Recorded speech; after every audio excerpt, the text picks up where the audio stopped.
thank you very much for coming. I hope this is helpful to you. I'm going to share my screen right away here. We'll just get right to it. Okay, so can you guys see the library's homepage? Yes. Yes. Okay, great. So we're all on the right screen. Very good. Okay, well, for for the people who are here and for the people who are not here, my name is Becky Moore, and this is my contact information. So we're recording this. It'll be available. You don't have to write it down, but if you do want extra help after this with any of your assignments or anything, if you have any questions about what I go over here, please reach out to me. I have an extension on campus, but I'm almost never there, so it's pointless to call me there. Email is the best way to get a hold of me. So but basically today what I was asked to do was go over how to find the scholarly resources that you need to do the assignments in this class.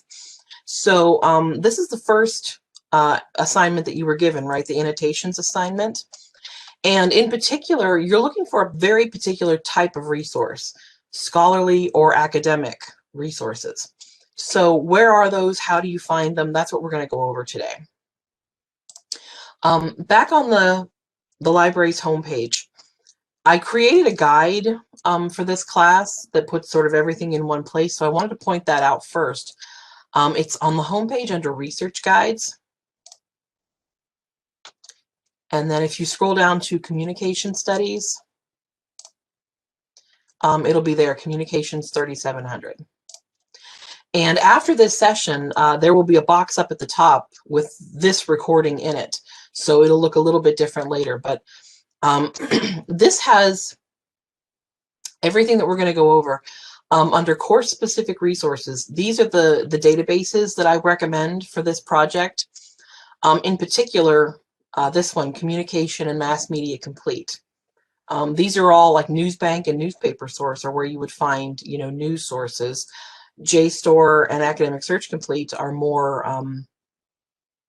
general databases. But the Communication and Mass Media is actually more about the communication studies topics. So that's the one that we're gonna focus on. So you can go there by clicking this link here, and it will take you there. Also, if you're off campus, I already signed in today. That's why it's not asking me. But when you're off campus, it will ask you to log in using your name and YSU ID number. So just log in, and this is you'll get here. Same thing. If you're not using the class page, you can also get there through the A to Z Research Database. So from the homepage, you click on A to Z Research Databases. It starts with the letter C. And you can go down and find Communication and Mass Media Complete.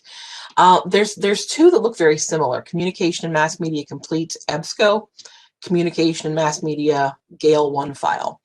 We're going to look at both of them. I prefer the EBSCO one. I think it's a little more comprehensive, but you can certainly use both of those. But either way, this is where we're going to start, is in Communication Mass Media Complete. Now, I have a sort of,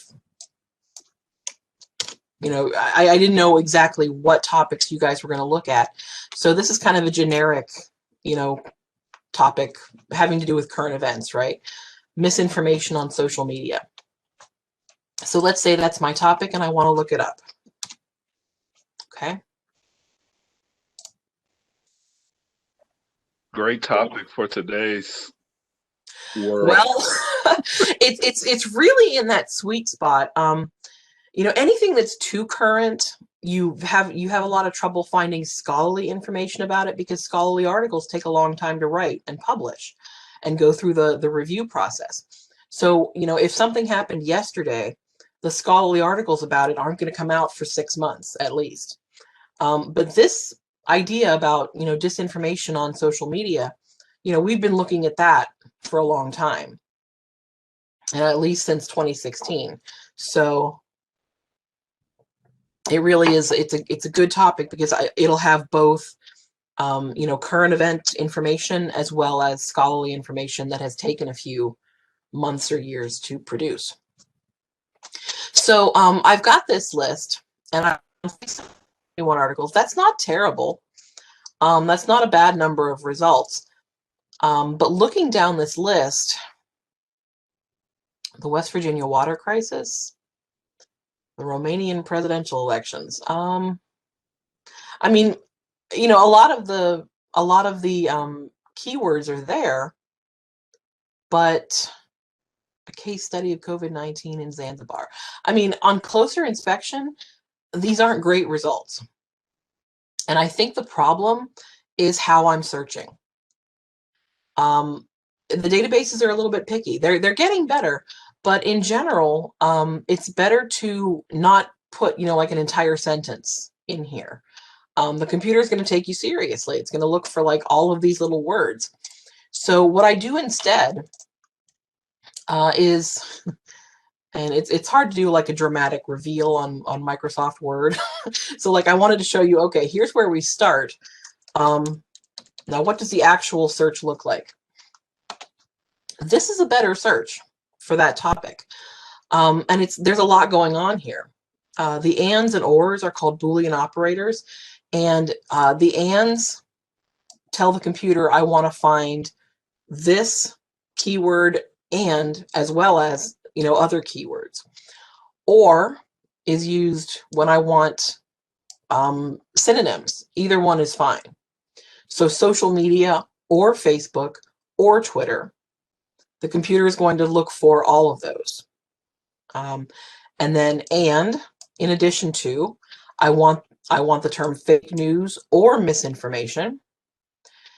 And because of my my assignment, where I'm looking for articles about a study, I want something, a study or an analysis maybe. So I'm going to use those keywords as well. The little quotation marks around things like social media and fake news, those are called, this is called a phrase search.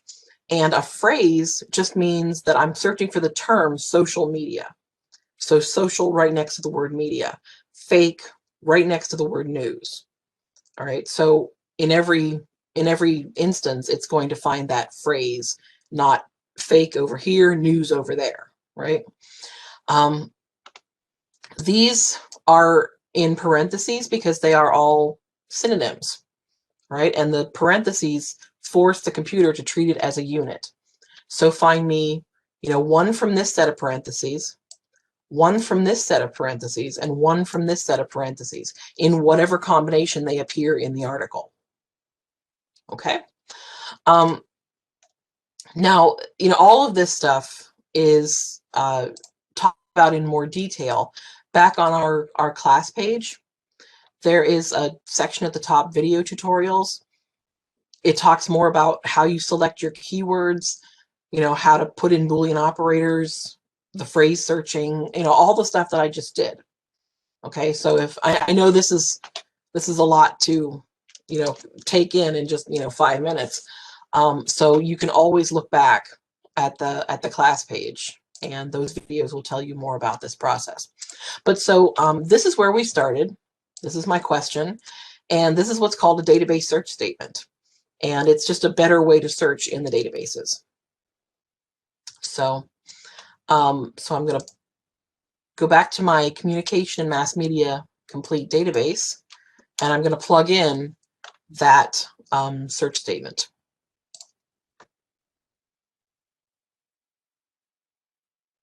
So first of all, I almost doubled my results. 1,500 instead of 600. I did double my results. And also I'm seeing a lot more, like, the second one, a qualitative content analysis. So I'm looking for, a study or an analysis of something. So this is better already.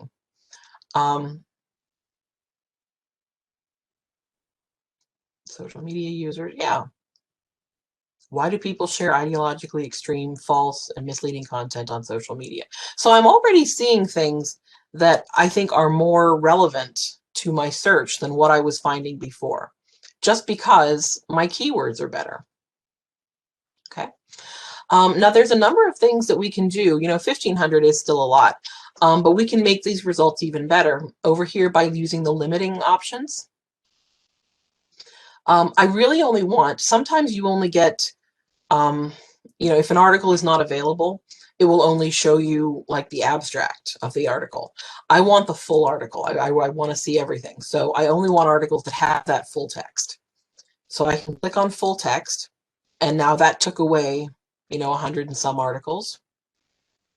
I'm not interested in anything that was published in Time or Newsweek or, any other magazine, right? I really only want scholarly peer-reviewed journals.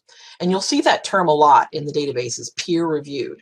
That means that the article was reviewed by a panel of experts. It wasn't only just written by an expert. Other experts in the field reviewed the article before it goes to press. So this is the highest quality content we have. So I'm going to, just look for that as well. Okay. And then one of the things that, in the assignment said that it should be a current study, something recent. So I'm going to just scoot that date bar over. So I'm only getting maybe the last 5 years. Okay. And so I've still ended up with, over 800 articles, and, they look pretty good. So I'm going to pick one. And there's a number of ways to get these. Some of them just say HTML full text, PDF full text right off the bat. You can get the full text. Others say full text finder or full text via libkey. These all have the full text as well. Okay, so any of these are going to have the full text available. When I click on the title of the article, it takes me into what's called the article's record. And this is nice. One of my keywords is misinformation. I hadn't thought of the term disinformation. So, if I'm still not happy with my results, I might try the term disinformation.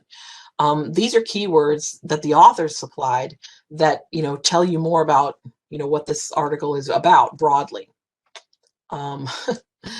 Post-truth, that sounds a little Orwellian, but, it's a keyword I might want to try. Yeah, Facebook fake news, very good. If I am interested in, looking at this source, this is from the International Communication Gazette. I just want to be sure that this is the type of publication that I want. If I click on it, it tells me more about the journal, including, is it peer-reviewed? Yes, it is. Is it academic? Sure is. Okay. It tells me that over its history, the title of the journal has changed. So, if I'm looking at an older issue, I can still be sure that this is the same journal. So just if you need more information about the journal that you're looking at, that's, that information is available. There is an abstract, which tells you what the article is about. And then over here on the right-hand side, there's a couple of little widgets here that are very helpful. There's a citation feature here, and I always tell people to be careful with it, but you can click on cite, and when you do that, this box pops up, and I assume you guys are using APA. So here is the APA version of this. Do look at this though, and make sure that it is done correctly. Every comma in place, no words capitalized that shouldn't be capitalized. This is a computer generated citation, so just make sure it's done correctly. Also, if you want to save this article, like, email it to yourself, a lot of people click on, the URL up at the top and just copy and paste that address. That address will not get you back to this article. What you need to do instead is over here on the right, click on permalink. So clicking on that little permalink button brings up a box. That's what you copy and paste. Okay, and that will get you back to this article. So it's a small thing, but I hate for people to lose their research because they don't know it's there. Okay. And then over here we can go to libkey or full text finder and grab the full text of the article and take a look at it. Okay. So I clicked on libkey, and Jeff, you may not even have seen this before. This is brand new. Libkey is brand new. Here's the article.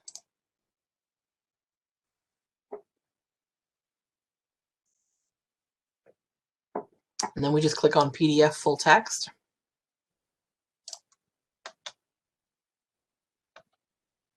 Okay. And here is the entire, it's a 22-page article, but here it is exactly as it appeared in the journal. And part of what the assignment asks you to do is to look at, the review of the literature. What research did the authors do before they wrote this paper? What are the methods that they used? What are the study's findings? Critique the study by discussing its strengths and weaknesses. Suggest further research. This is a very in-depth, thing. So how do we find out all of that? Well, you'll find, if you've never worked with scholarly information before, that a lot of it is actually done, by the authors. There will be, in a scholarly journal article, there will be an introduction that talks about the subject. And this is typically, they'll put the literature review somewhere at the beginning as well, where they'll talk about, what information exists in the field already. And then they will get into what they did, their study or their methodology. Let's see, there we go. So this was their research question, and this is how they went about gathering their information. So they'll talk about their data collection methods, how they analyzed their data, and at the bottom of the article there will be an appendix or maybe several appendices that give you the actual instruments that they used. They used a survey, they'll give you a copy of the survey that they used, etc. Okay. So this is a really thorough study. And, one of the hallmarks of scholarly information is that unlike a magazine article, you don't have very many pictures, certainly no advertisements. You do occasionally get figures, graphs and charts and things like that. But if you're seeing advertisements and pictures of celebrities, you're probably not in a scholarly journal. Okay, so this is all of their methodology. This was apparently a pretty big study. And then they talk about, what are the possibilities for future research. And this is the conclusions that they reached based on the study that they did. Okay. One of the ways that you can, find out if there's any critiques to be had is, they were really thorough, and they identified, their funding, which they received no financial support for this. This was all on their own. One of the things that you might look for is bias in information. If a study about how safe, a toothpaste was funded by a toothpaste manufacturer, that might imply that there could be a little bit of bias in that study. They kind of want their product to be found, the safest, the most effective. So if the industry is funding the study, I just tend to look extra hard at their findings and make sure that everything is completely unbiased. It doesn't mean that it has to be biased, but I do tend to look very carefully, if an industry or a company is funding a study into its own practices, into its own thing. References. This is a great way to expand your search. If you haven't, found any great articles other than this one, look at the references page. Here are, a bunch of other possibilities. And you can look these up. You know, you can see if we've got, I can't just highlight one thing in this PDF. It's annoying. Fake news as an informational moral panic. This was in the journal Information Communication and Society, the DOI number. So, you know, if you wanted to look at that, you could find it. You've got all the information here to find it. You can look in the database and actually find this article. Okay. So that's how I would go about, you know, approaching this assignment. And what I was talking about with the appendix, like here's the first one. This is, you know, one of their rubrics that they used. You know, so this is all the stuff that they used to analyze their data and everything. So they'll give you all that information. But so this is an example of a scholarly journal article, and that's how I found it. So I'm not looking at the chat right now. Are there any questions? Is it all pretty clear? So far, we've only looked at the one database. I'm going to do the same thing. I'm in those the research databases, the letter C, and I said I would look at the other one. So let's look at that one as well. Communication, mass media. This is the Gale version. And Gale and EBSCO are just the two database providers. Like they're the two companies. You know, it's like the Sheets and the Get-Go. You know, there's two different gas stations. It's kind of the same product, right? So I'm going to do the same, you know, kind of search. It's actually the same search I just did in the other database. And this database is a little bit different. Instead of the, you know, the limiters on the left-hand side, it's sort of up at the top and then along here to the right. So the first thing that it gives me are the magazine articles. So, you know, if you're looking for something a little more recent, you know, a newspaper or a magazine article would be more recent than a scholarly journal. But again, they're not scholarly journals. This one, for example, was published in Newsweek. Okay. So if you want to look at magazines, this is a good place to look at that. You can change it anytime you want to either academic journals or to newspaper articles. So I'm switching to academic journals. Okay, and over here you can do the same kind of limiting, full text, peer reviewed. Okay. And you can also, over here, it's a feature unique to this database. You can click on document type, and I'm interested in case studies and surveys.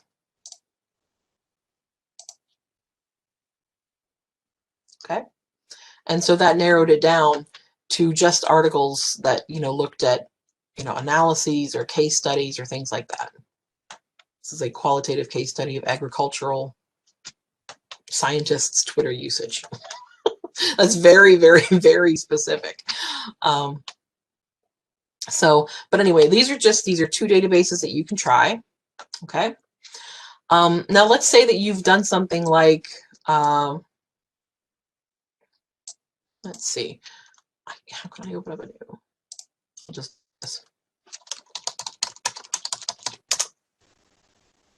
Okay.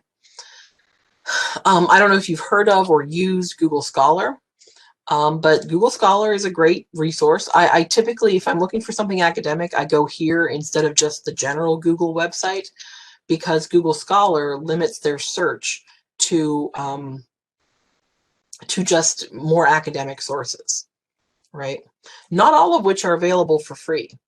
One of the limitations that you'll find with Google Scholar is you'll often find a great article out there that is not available for free. It'll take you to the publisher's website, and the publisher will say, well, you can have this article, you can have access to it for 48 hours, and it will cost you $40. So it's not a perfect system, right? I'm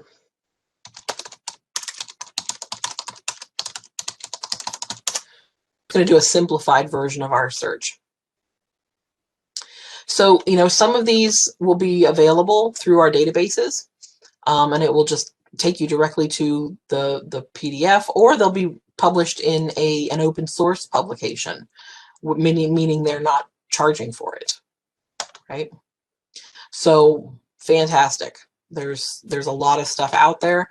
You know, it's not as well curated as the stuff in the databases. It's just kind of thrown out there, but you can limit it based on the date and by some other things over here. So, okay. So any questions? Anything? Back on the library's homepage, something that you may find, especially as you're going into assignment number 2. I didn't see a number of resources that you have to have, but for a 10 to 15 page paper, you know, 10, 12 resources at least is what I would bank on. So let's say that you have found, you know, something on Google Scholar that's not available, or, you know, you just can't find something.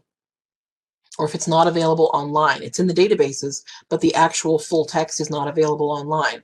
Something that you should be aware of is the request forms, interlibrary loan. If something is not available online, you can click on request forms and then go down to whatever it is. If it's a book, if it's a journal article, whatever the resource is that you can't find anywhere or that is not online, you can click on journal article. Oh, and it'll ask you to log in. That's fine.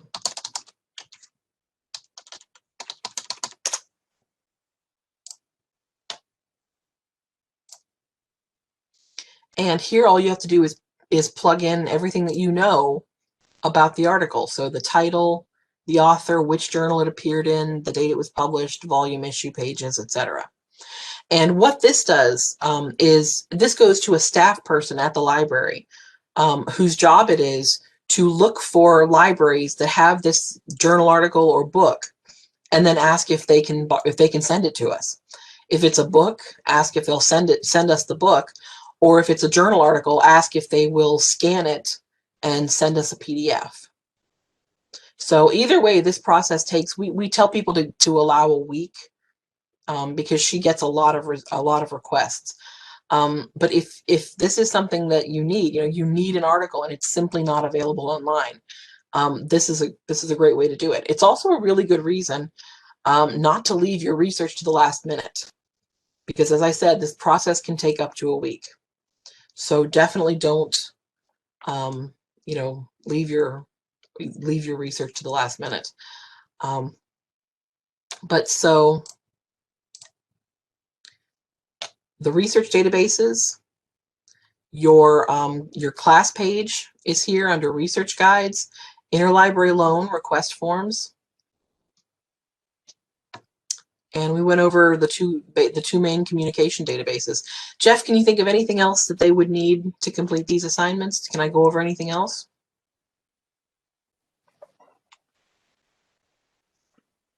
Can you say one more time where to find the class page? Absolutely. Under research guides,